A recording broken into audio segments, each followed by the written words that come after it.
তোমাদেরকে আজকে একটা রেসিপি শেয়ার করব, চিকেন কারি।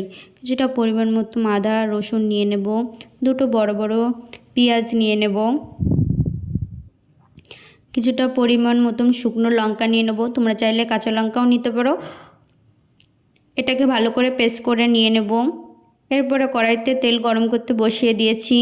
ডুমু ডুমু করে আলুগুলো ভালো করে লাল লাল করে ভেজে নেব।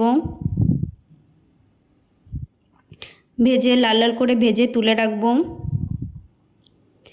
রান্নায় কালারের জন্য কিছুটা পরিমাণ চিনি দিয়ে দেবো, দারচিনি এলাচ লবঙ্গ জিরে দিয়ে এবার মশলাগুলো দিয়ে ভালো করে নেড়ে চেড়ে ভেজে নেব। ভালো করে নেড়ে চেড়ে ভেজে নেব। এরপরে কিছুটা পরিমাণ মতন লবণ হলুদ অ্যাড করে দেব।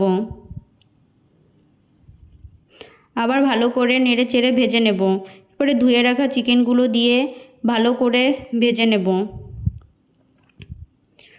আবার কিছুটা পরিমাণ লবণ হলুদ দিয়ে দেব, দিয়ে এটাকে ভালো করে আবার নেড়ে চেড়ে ভেজে নেব। এবার এটাকে হয়ে গেছে, জল দিয়ে দেব। আমি দিয়েছি গরম জল, তোমরা চাইলে পরে ঠান্ডা জলও দিতে পারো।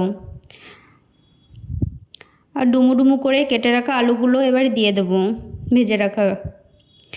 এরপরে লবণ হলুদ আবার অ্যাড করে দেবো কিছুটা পরিমাণ। এবার এটাকে ভালো করে ঢেকে দেব। এবার তুলে এটাকে গুঁড়ো গরম মশলা দিয়ে দেবো। তোমরা চাইলে পরে বেটে শিলনোড়ায় বেটেও দিয়ে দিতে পারো। রেসিপিটা কেমন হয়েছে কমেন্ট করে জানিও।